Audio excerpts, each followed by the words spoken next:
ধর্ষণের বিরুদ্ধে SFI DYFI মহিলা সমিতি সেই লড়বে।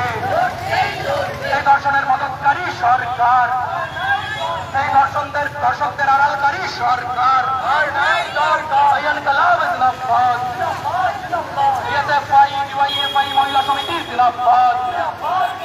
এই আর্যিকরের ধর্ষকদের আড়াল করার চেষ্টা কার স্বার্থে? মহিলা মুখ্যমন্ত্রী জবাব চাই, জবাব দাও। এই আর্যিকরের ধর্ষকদের আড়াল করার চেষ্টা কার স্বার্থে? পুলিশ মন্ত্রী মমতা ব্যানার্জি জবাব চাই, জবাব দাও। এই জবাব তুমি দেবে না, এই জবাব তুমি দেবে না, এই জবাব তোমায় দিতেই হবে, এই জবাব তোমায় দিতেই হবে। এই আর্যিকরের ধর্ণা মঞ্চে আক্রমণ কার স্বার্থে? তৃণমূলী প্রশাসন জবাব চাই, জবাব দাও। এই আর্যিকরের ধর্ণা মঞ্চে আক্রমণ কার স্বার্থে? তৃণমূলী প্রশাসন জবাব চাই, জবাব দাও। গোটা রাজ্যের তৃণমূলী মহিলা সাংসদরা নীরব কেন? আর্যিকরের ঘটনায় জবাব চাই, জবাব দাও। এই আর্যিকরের ঘটনায় তৃণমূলের মহিলা সাংসদরা নীরব কেন? মহিলা মুখ্যমন্ত্রী জবাব চাই, জবাব দাও।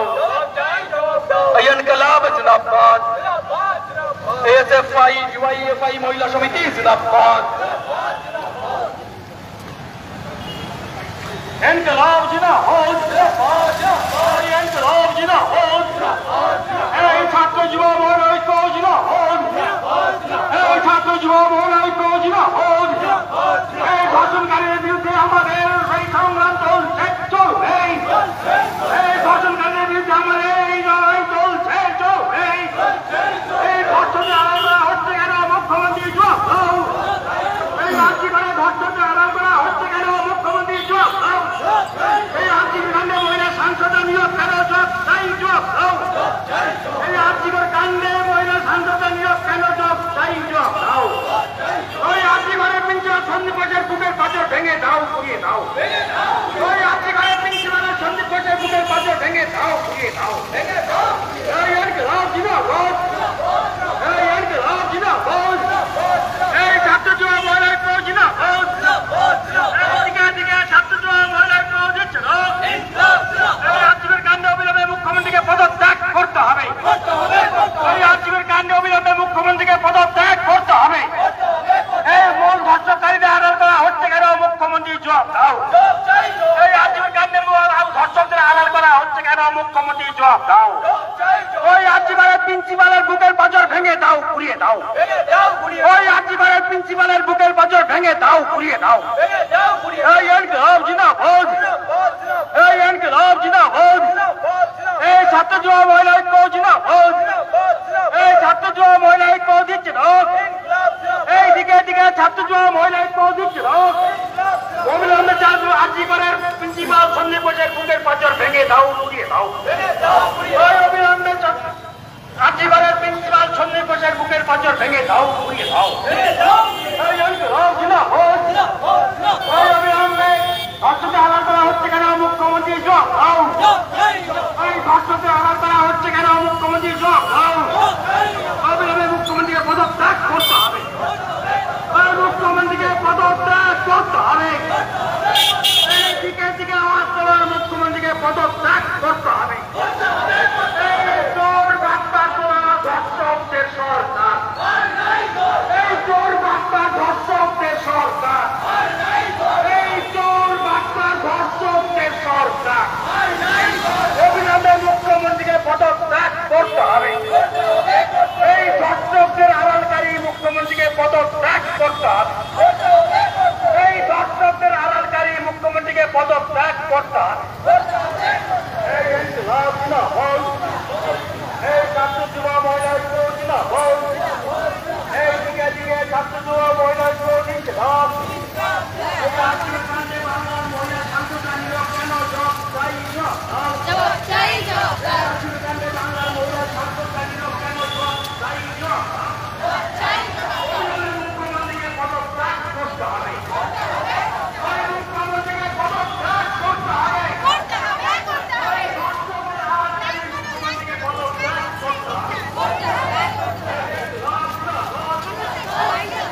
শান্ততা নীরব কেন? জবাব চাই, জবাব দাও।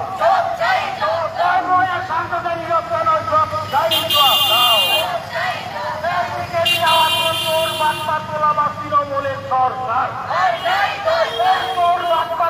তৃণমূলের সরকার, দর্শনকারী তৃণমূলী সরকার, দর্শনকারী সরকার, দর্শনকারী সরকার, আমাদের সরকার, সরকার, সরকার, দর্শনকারী সরকার, আমাদের সরকার, ছাত্র জীবন মহিলার দিচ্ছে ছাত্র জীবন মহিলার দিচ্ছে এই রাজীবের কাণ্ডে মহিলার শান্ততা নীরব কেন? জবাব চাই, জবাব দাও। রাজীবের কাণ্ডে তৃণমূলের মহিলার শান্ততা নীরব কেন? জবাব চাই, জবাব দাও। ধর্ষককে বাঁচানো হচ্ছে কেন? মুখ্যমন্ত্রী জবাব দাও। ওই রাজীবের ধর্ষককে আড়াল করা হচ্ছে কেন? মুখ্যমন্ত্রী জবাব দাও। তাই বলে ধর্ষকদের সরকার, ওই ধর্ষকদের সরকার, ওই চোর তোলাবাজের সরকার, ওই চোর তোলাবাজ ডাক্তারদের সরকার। অবিলম্বে মুখ্যমন্ত্রীকে পদত্যাগ করতে হবে, অবিলম্বে মুখ্যমন্ত্রীকে পদত্যাগ করতে হবে, ওই অবিলম্বে মুখ্যমন্ত্রীকে পদত্যাগ। আমরা আজকে এখানে মিলিত হয়েছি এবং 10 মিনিটের পথ অবরোধ কর্মসূচিতে আমরা এখানে অগ্রসর হচ্ছি। এখানে সবাইকে আমার আবেদন, আপনারা ছড়িয়ে যান এবং সুষ্ঠুভাবে এই পথ অবরোধ কর্মসূচি সম্পাদন করুন। এই পথ অবরোধ কর্মসূচিকে অভিনন্দন জানিয়ে বক্তব্য রাখবেন সারা ভারত গণতান্ত্রিক মহিলা সমিতি আলিপুরদুয়ার সদর শাখার সম্পাদিকা কমরেড সমিতা সরকার। বন্ধুগণ, ইতিমধ্যেই আপনারা জানেন এই কলেজ হল অনেক কিছু সাক্ষী। সারা আলিপুরদুয়ারে নারী জাগরণ কাকে বলে, সমস্ত ঘরের থেকে মহিলারা বেরিয়ে এসেছিল। কিসের আমাদের স্বাধীনতা, কিসের আমাদের স্বাধীনতা?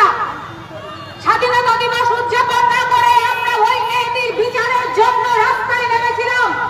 সারা রাত ধরে আলিপুরদুয়ারের নারী সমাজ রাস্তায় ছিল। কিন্তু এখানে আমাদের আন্দোলন শেষ নয়, এটাই শেষ কথা নয়। আজকে দিনে দাঁড়িয়ে আমরা দেখতে পেলাম ওই রাজ্যিকর মেডিকেল কলেজে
সুবিচার না পাবো, পূজার বন্ধের আগে পর্যন্ত, পূজার আগে পর্যন্ত আমাদের হাতে টাইম আছে।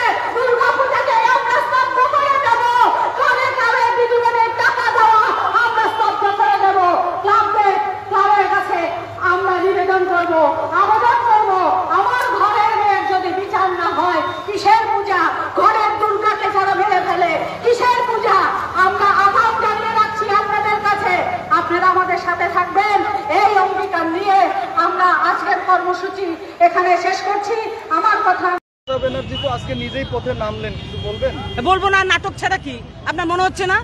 সাংবাদিকদেরকে আমরা বিশ্বাস করি, ভরসা রাখি, এই কারণে আপনাদেরকে আমরা চতুর্থ স্তম্ভ বলি। সত্যি কথা প্রকাশ করার সঙ্গে সঙ্গে আপনারাও এই রিপোর্টটা দিচ্ছেন, ধন্যবাদ আপনাদেরকে।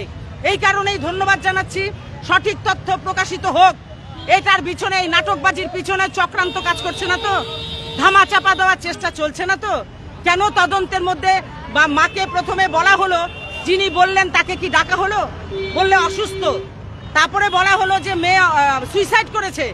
দীর্ঘ 4টি ঘন্টা একবার টালা থানায়, আর একবার তাকে ওই মেডিকেল কলেজে, আরজিকর মেডিকেল কলেজে বসিয়ে রাখা হলো। একটা সন্তান হারা বাবা মাকে বসিয়ে রাখা হয়েছে, এগুলো প্রশাসন দায়িত্ব নেবে না? বলবে না? কারা পায় এত বাটপাড়ি, এত পাওয়ার কারা পায়? কারা দেয় এদের?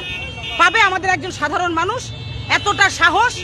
আরজিকরের মেডিকেল কলেজের প্রিন্সিপাল বলেন আমি দায়িত্ব নিয়ে পদত্যাগ করছি, হলো? তার ঘন্টা কাটতে দিল না, তাকে ন্যাশনাল মেডিকেল কলেজের প্রিন্সিপাল পদে অধিষ্ঠিত করলেন কে? আর আজকে যে বেরোচ্ছে এত এত চক্র, এত এত র্যাকেট কাজ করছে। কিসের র্যাকেট? কেউ বলছে মানবাঙ্গ পাচারের র্যাকেট, কেউ বলছে ওখানে যৌন চক্র কাজ করে, কেউ বলছে ওখানে প্রশ্ন ফাঁস হয়। আরে খোঁজ নিয়ে দেখুন, তৃণমূলের যিনি সাংসদ শান্তনু সেন মুখপাত্র, তিনি বলছেন আমার বিবেকের তাড়নায় আমি কথা বলছি। উনিই তো বলছেন, নিজেদেরকে প্রশ্ন করে আমরা কি বলবো? আমরা তো মনে করুন আমরা বিরোধিতাই করলাম। ওনারা বলছেন না প্রশ্ন ফাঁসের চক্রান্ত কোশ্চেন, পরীক্ষার হলে পরীক্ষা দিতে ঢুকছে আরজিকরের স্টুডেন্টরা, তাদের উপরে হুমকি দেয় এই প্রিন্সিপাল। যে কোনো টেন্ডারে টাকা খাওয়ার ব্যাপার থেকে, যে কোনো কাজের ক্ষেত্রে এত বড় চক্র মমতা ব্যানার্জি জানতো না? পরীক্ষার পাশ ফেলে চক্র, কোন জায়গায় পোস্টিং এ তার জন্য টাকার বিনিময়ে চক্র। আর এই দুর্নীতি তো পশ্চিমবঙ্গে জলভাত হয়ে গেছে। পার্টি ফান্ডে ওই যে তৃণমূলের অফিসে বা তাদের ফান্ডে যারা টাকা দেবে, ব্যাস সবকিছুই হয়ে যাবে। মমতা ব্যানার্জি জানতেন না? সব জানেন, সব কিছু জানেন ওনারা। এই চক্র আন্দোলনে, লড়াই সংগ্রামে আমরা, এইটা কোনো আমাদের প্রথম বিষয় নয় যে আমরা আরজিকরের মেয়েটাকে খুন করা হয়েছে ধর্ষণ করে, নৃশংসভাবে তার বিচার চাই, তার শাস্তি চাই, ধর্ষকদের শাস্তি চাই। ওই তার কাটা সঞ্জয়কে ধরে কাকে চাপা দেওয়ার চেষ্টা করছে ওগুলো নয়। যে সমস্ত ভিডিওগুলো ভাইরাল হচ্ছে, যে সমস্ত অডিওগুলো ভাইরাল হচ্ছে, সেই অডিও ভিডিও ভাইরালগুলো আপনারা শুনেছেন। সত্যতা যাচাই করেনি সংবাদ মাধ্যম যতই বলুক না কেন, সত্যতা ওর মধ্যে আছে, সবকিছু ভুয়ো নয়, অস্বীকার করতে পারছেন না। তো আমরা কামদুনির সময়, পার্ক স্ট্রিটের সময়ও ছিলাম। যেই সরকার মেয়েদের ধর্ষণে রেট বেঁধে দেয়, যেই সরকার সূর্যের জর্জনকে মহিলা হিসেবে দেখেনি, একজন বাজারের মহিলা হিসেবে তাকে চিহ্নিত করে দেখে দিয়েছিল, যে বলেছিল এটা স্মল ম্যাটার, গায়ে জর্জারির মতো নাকি ধর্ষণও হতে পারে। যেই সরকারের একজন মহিলা মুখ্যমন্ত্রীর মুখ দিয়ে এত ভয়ঙ্করতম কথা বেরোতে পারে, তার বিরুদ্ধে লাগাতার আন্দোলন সেই তখন থেকেই ছিল, আছি। মেয়েদের সম্মান ভুলুণ্ঠিত, এটা কি কোনো স্পেশাল বিষয় যে আমরা তার জন্য মাঠে না? লাগাতার আন্দোলন চলবে, চলছে। গতদিনও আমরা করেছি, আজকেও আমাদের মিছিল হলো, আগামীকালও আমাদের মহামিছিল আছে। আমরা ফরেস্ট ডিপার্টমেন্টের সামনে থেকে আমাদের সেই মিছিল স্টার্ট হবে। এই বিক্ষোভ সভা যতদিন না পর্যন্ত দোষীরা শাস্তি পাচ্ছে, আর এই চক্রগুলোকে যতদিন না পর্যন্ত ভুলুণ্ঠিত করতে পারছি, লাগাতার আমাদের চলবে। এই রাজ্যে ধর্ষণের জন্য রেট বেঁধে দেওয়া হচ্ছে, কি বলবেন? এটা আপনারা বলুন তো, আপনি একজন সাংবাদিক হিসেবে এই প্রশ্নটা আপনারা করতে পারেন। বাড়ির মা বোনগুলোকে বসান তো, যার বয়স কম তার রেট বেশি। মানে আমাদের 50-60 বছর যাদের বয়স, তাদের রেটটা কম। এটা ভাবা যায়? আলু মূলো পটলের মতো মেয়েদের ইজ্জত সম্মান মাটিতে লুটিয়ে দিচ্ছে, তার রেট বেঁধে দিচ্ছেন। কালকেও মমতা ব্যানার্জি এক মঞ্চে দাঁড়িয়ে বলেছেন আপনারা করুন, মানে আমার এইখানে কোনো ক্লাব, কোনো পাড়ায় ওই মেয়েটার নামে কোনো পুরস্কার চালু করবে, ব্যাস দ্যাট ইজ অ্যাপ্রিসিয়েটেড। এরপরে বলবে 10 লক্ষ টাকা তাকে দেওয়া হবে, ব্যাস তাই ঠিক। উনি বলছে, আমরা না। পরে উনাকে কে দিয়েছে এত বড় দায়িত্ব, এত বড় পাওয়ার? উনি কোথা থেকে পান? মানুষের নাগরিক অধিকার যেখানে অসুরক্ষিত থাকে, আমার নিরাপত্তা যেখানে বিঘ্নিত হয়, সেখানে দাঁড়িয়ে একজন মহিলা মুখ্যমন্ত্রী, আমরা ধিক্কার জানাই। আমাদের লজ্জায় অপমানে মাথা নিচু হয়ে যায়। হয় না, এই জিনিসগুলো হয় না।